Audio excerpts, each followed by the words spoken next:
Good afternoon, everyone. Welcome to a nice Thursday, February 15th edition of the Established to Runs NBA DFS Injury Analysis Show. I'm your host today, Mark Dankenbring, joined as always by Mike Gallagher. And we almost made it. We got 3 games on the slate tonight. One more day till the All-Star break. And I know we were both excited for a little break. We're greeted here by Mike with a fresh haircut. He's ready for summer vacation, basically. So how you doing today, Mike? How you feeling? Yeah, great. Did a little podcast last night. You and I were gonna do one. I was like, let's clear out our mornings a little bit. Let me bang the solo pod. So it's on the pod feed. Check it out. It's really cool. I did the top 10 matchup trends. I always love doing kind of digging in, and it probably shouldn't be free. Like I thought that information's pretty good in there. So check that out. And then great morning. Got Costco. Got a hike in. Got a haircut. So feeling pretty good. Still waiting on 3 injury reports, but we got a little bit to talk about today. Yeah, we are flying a little blind, but I think we have a decent indication of how these teams might play it at least. At least. So we can talk through that. But nice little 3-gamer for us to digest. Go ahead. We just got Memphis's report, so we'll get there. Yeah, okay, we'll get cool. there, but we got it. Sounds good. Cool. Let's so we'll start out with that game. That's Milwaukee at Memphis. It is the back end of a back-to-back for Memphis, and they had not filed as of the start, but it looks like they just had. We'll start with the Bucks side, though, who are the visiting team here. We have Giannis and Dame both listed as probable. Chris Middleton is out here still. Giannis and Dame will both be in the All-Star game, so maybe some potential shenanigans there for an early All-Star break for them. But given where the Bucks are at in the standings, I would imagine that they play. So how are you feeling about the Bucks tonight and the likelihood of Giannis and Dame suiting up through this probable tag? Yeah, pretty sure they're going to play. We've seen pretty consistent of them playing through probable tags, unlike last year. So I think they're going to play, pretty big spread, 10-point spread here. So they definitely could miss. You mentioned Memphis on the back end. Expecting them to play, never be too careful. Yeah, you can never be too careful. So I think there's something there. But yeah, they got embarrassed on the last game against Miami. Miami just owns them, man. It's a pretty tough scene. Obviously, last year's playoffs were the headline. Should note, Dame's minutes have been pretty strong in non-blowouts. We've seen him play upper 30s. We have him at 36 minutes with some blowout baked in. So if the game's close and Dame's in there, he could play a good bit. He's been generally unaffected minutes-wise by the little ankle tweak he's had. Yeah, and this game is currently in an 11.5-point spread in favor of the Bucks, and looks like the Grizzlies just listed a lot of their key contributors out or doubtful tonight. So that spread will likely get a little higher, I would imagine.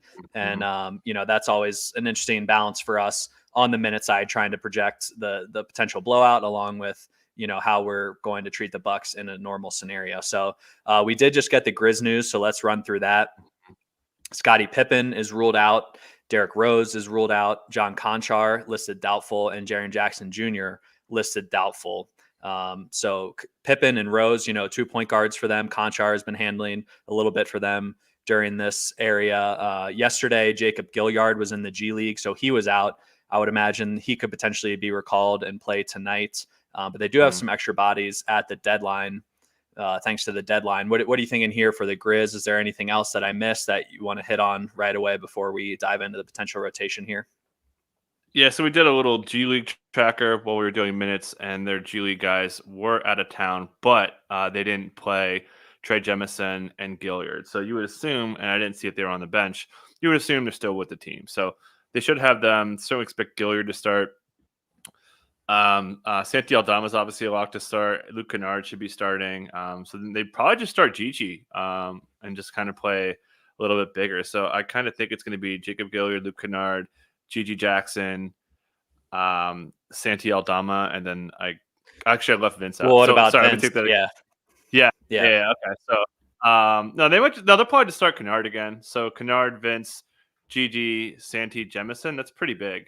So maybe they bring, and they might even start Goodwin here. It's I'll kind of have to think about this really fast. Well, they might bring Gigi off the bench. He's kind of been their super sub, so they might still go Gilyard, Kennard, Vince, Santi, and then Jemison, and then use Gigi as probably the 6th man. He had a monster first half last night. Mm-hmm. Yeah, they've been starting Trey Jemison in the Jaren Jackson missed spot, so he's probably a pretty good bet to start. Just got converted, so I don't have to worry about. He should have enough two-way. He's prorated for the two-way days, but should have enough there. So I think that makes sense to kind of bring Goodwin or just pop Gilliard in contra spot. That makes sense. Yeah, and you mentioned yesterday. Well, we had projected Yuta Watanabe and Lamar Stevens for more minutes than Jordan Goodwin, Mhm. just based on how they were utilized in their first game available for the Grizzlies, and then Goodwin was playing over both of them. Lamar Stevens ended up with 20 minutes, pretty much all in the second half, but Yuta did not play. But Goodwin seemed like he was a part of the rotation, and you mentioned in our Slack that they typically like to lean into these guys on 10-day contracts Mhm. just to get a look at them. So I would imagine we have Goodwin kind of as one of the primary subs in the backcourt. Do you feel the same way again heading into tonight? Yeah. Yeah, he'll be in there a pretty good bit. Probably going to guard Dame. He's a pretty good on-ball defender, so that makes sense actually that they would just start him and put him on Dame. So Okay, that's kind of my initial lean that they would start him in Contra spot and then Jemison in Jaren spot. cool. Yeah, and the fact So that just to Gilliard recap, and so just to recap, yeah, I think it's going to be Goodwin, Kennard, Vince, Santi Aldama, and Trey Jemison starting. Bench unit heavy GG. Zaire should be good. Namar's probably still good. And then it's is Gilliard playing? We don't know. Maybe probably though. cool. Yeah, that sounds about right to me.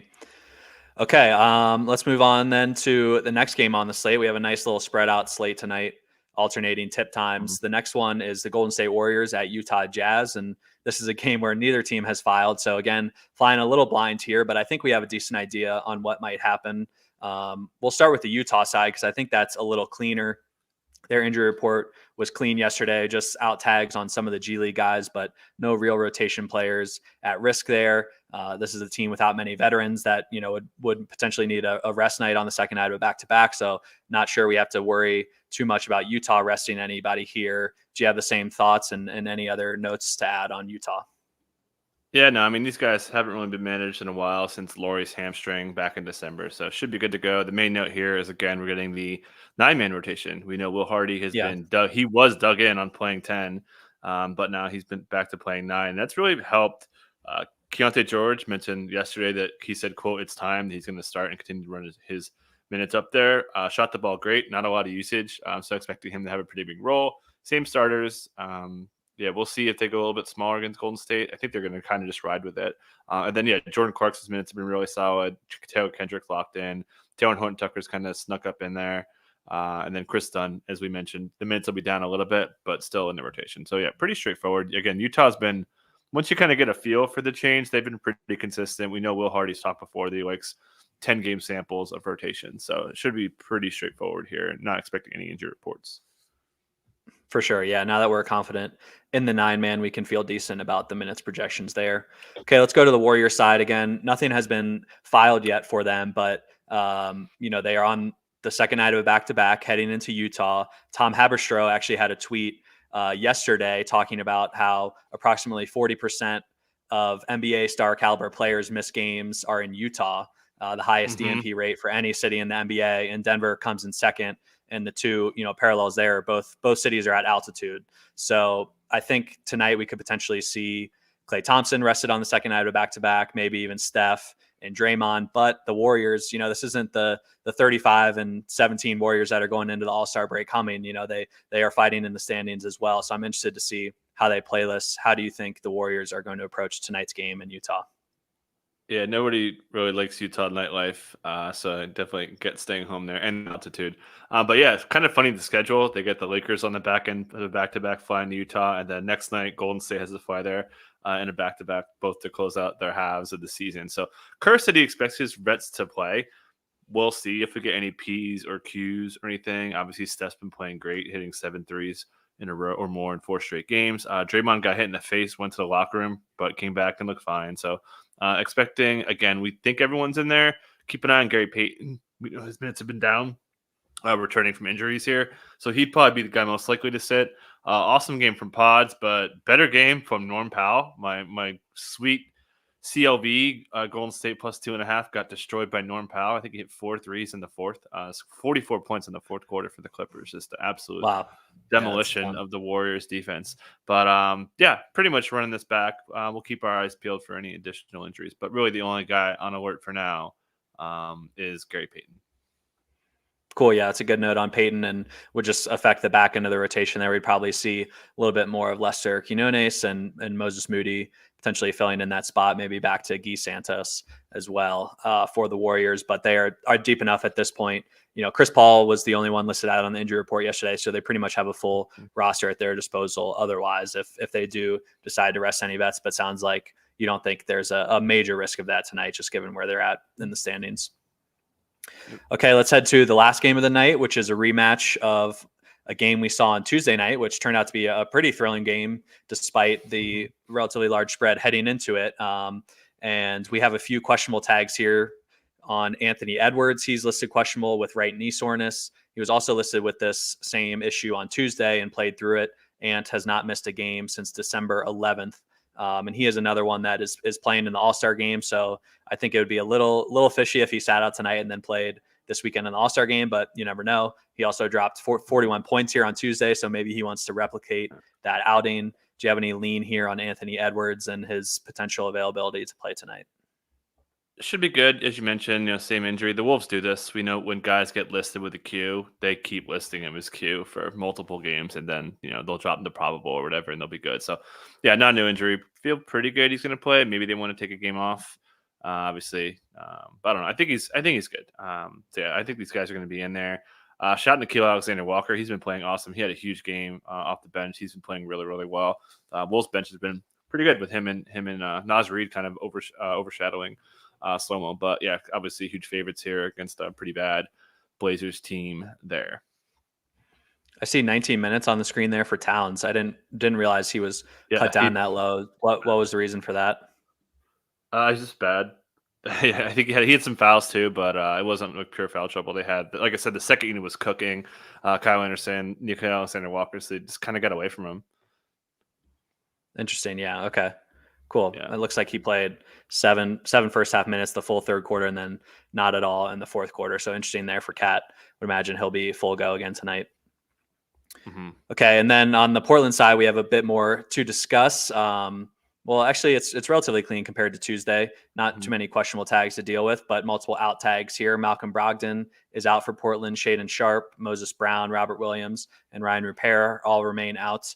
Scoot is listed probable tonight with that left foot sprain. We took an under on him on Tuesday, thinking he might be limited, and that was not the case at all. He was pacing towards playing the final 22 minutes of the game, and it was cut short a little bit due to blowout. But yeah, Scoot seemed full go. So, what are your thoughts here on the Blazers? Do you think Scoot could potentially start tonight? Take it away on your notes for Portland. Yeah, I thought so. This is my bad. I will take the brunt of the blame on the Scoot under. Why wouldn't they just start him? We usually see Blazers have minutes limits when they come back from injuries, foot sprain, missed 3 games. They usually put a cap on them. So I don't know. Like, it just made sense. They had enough size. I don't know why I don't know. It doesn't make any sense to me why they would do that. But hey, win some, lose some. So, but he's full, as you mentioned. The 34 was not scripted. The first quarter, Matisse Thybulle picks up 2 instant fouls, and then in the third quarter, Toumani Camara picks up his 4th foul in a hurry. So he ran about as hot as he could. Obviously, we did not deserve to win that bet, but he ran as pure as he could for minutes. So we got him at 29, and we got a little bit of blowout baked in there. So yeah, he's full go. And the other note was Delano Payton. Really, really strong minutes. He played great, man. Really nice slashing guard. He's got some length, got some size as a guard position there. Picking up some wing minutes. We saw when he first played, he was backing up Ashton Haggins at the time. Haggins went away, obviously, with Scoot back and Ant back. Ant missed a game too. But yeah, so those guys are kind of locked in. We're mostly running this situation back here, not expecting as many minutes for Scoot. And then Toumani Camara started over Jabari Walker. That was interesting. They're getting a look at Toumani here, it looks like, as Billups has kind of flipped the script. Obviously, Ant Simons was unaffected. He missed the game from ankle. He's good to go. Tough matchup for him, of course, with the Wolves being so good. But yeah, expecting a little bit more of minutes from Thybulle and Camara. Sounds good. And Luke Kennard just got added. Okay. On Tuesday, also we saw Chris Murray cut out of the rotation in favor of Banton. So that was interesting to me, just because Delano Banton, as you mentioned, a big guard, 6'9", can handle a bit, which is obviously sought after in the league. But this is now his third team in 4 years. So interested to see how much they look to get him on the court versus prioritizing some of their other younger players. I was certainly surprised that they cut out Chris Murray in favor of Banton, just given what the organization spent on Chris Murray to draft him this season, but we'll see how that plays out. Okay. Any other closing thoughts before we get out of here? No, I think we're pretty much. Do you have any plans for the break? I do. Yeah, this weekend going to get some skiing in, and then it's a Ooh, beautiful weather week upcoming in Denver. So I think hopefully get some golf in as well. So the nice little Denver double there with some skiing and golf in the same week is great. And then just going to take the time to relax a little bit too. Honestly, it's been a grind since the start of football season. Back in late August to early September till when now. did I haven't really yeah? had When did your grind more than a start? day or two off. So That's when your grind started. Early August. yeah, pretty much like the end of Dang. August is when things really start to pick up. Okay. And Yeah. so yeah, haven't had more than like a day or two off since then. So I'm looking forward to a nice little extended absence, and I'm sure you are the same. I mean, you haven't. I don't think you've taken a single Yeah. day off since the season started. And No. you have the lead up as So well. half So days. Half days, right, but but yeah, yeah. Yeah, early September for me, because that's when I started doing the draft kit, or mid September, start doing the draft kit stuff and all that. So definitely ready to go. But good way to end, getting the underdog, and then the shout out from Lefko is really cool. So it's been a great way to end the first half for sure. No, for no, no sure. big Big, plans for me. big, I'm just gonna hang around and chill, and I'm gonna try to sell my house, work on that a little bit. But yeah, not nothing fun for me. Yeah, there are some logistical things that I have to get sorted out that aren't as fun to talk about, but for sure looking for a few days off. I'm sure you are as well. So it's an absolute grind to produce all this content. Mike is obviously at the face of it all, the front of it all, on the podcast feed with our projection side with these shows. So Mike, it's a pleasure working with you, and the grind is noticed, and Amen. I'm excited for you to get a few days off to enjoy yourself and just hang out a little bit. You deserve it for sure. You So too. You that deserve it, man. that You're a beast, man. You're so good. it's awesome. I mean, we are very lucky to talk about the NBA every day for our jobs and follow it. So Mhm. it's truly a blessing to be here. But yeah, definitely excited for some time off as well. All right, that will do it for this edition of the Established to Run NBA Injury Analysis Show. As always, we ask for your support in promoting this free content by liking the video and subscribing to our YouTube channel. It really does mean a lot to us at ETR to have your support. Our goal is to reach 5,000 subscribers on this channel by the end of the NBA season. Every one of you guys out there counts, so please subscribe if you can. We really appreciate it. If you have any interest in getting access to our behind the paywall content, you can head to establishedtorun.com/subscribe-NBA to access all of our potential packages there. We have Mike's matchups column Monday, Wednesday, Friday, which he hit on a little bit of the insight that he provides in the daily matchup column on the most recent podcast. So make sure you give that a listen as well. And that is going to do it for us on the content side here for a while. We will have no shows until next Thursday on the YouTube channel here. The NBA returns next Thursday. So we are greeted by a nice 10, 11 game slate, I think. So we'll be greeted with that. And then, Mike, do you plan to do a podcast early next week with Drew, or what's the plan for the podcast over the break? TBD. I might do the top perimeter defenders pod. I usually do that around All-Star break, so planning to do that, but no promises. And should shout out for the Established show later today. Gary and Sam are going to handle it. I'm really excited to hear those guys get going. Sam's been killing it, filling in. Gary obviously always kills it. Gary's been going out on a high note here, but yeah, just shout out to the team, man. I shouted everybody out at the end of the podcast. We have just such a great team, and you guys who just listen to us and take in all our content, we really appreciate you guys, man. A lot of people do content, get a lot of crap, and you guys just make our work a lot easier to do when it's such positive vibes and everything. So just shout out to everyone listening. You guys are awesome. 100%. Well said. All right, that will do it for us. Everyone enjoy the rest of your day. We'll have projections and hopefully some props coming for the 3-game slate tonight. And everyone enjoy the All-Star break. We'll see you guys next week. Have a good one.